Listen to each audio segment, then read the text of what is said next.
আসসালামু আলাইকুম দর্শক বন্ধুরা, কেমন আছেন? আশা করি সকলে ভালো আছেন। আমরা এখন ঘুরতে এসেছি যমুনা নদীর তীরে রোহিঙ্গাতে। তো এখানে এসে ঝড়ের কবলে পড়েছি। আকাশের অবস্থা খুবই ভয়াবহ অবস্থা। দেখুন পিছনের নৌকাটা দেখুন, উপকূলীয় এলাকা। মাঝি ভাইরা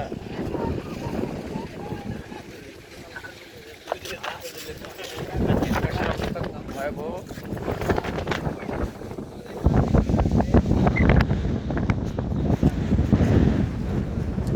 ঝড়ের কবলে পড়েছি আমরা। আকাশের অবস্থা খুব ভয়াবহ। রোহিঙ্গা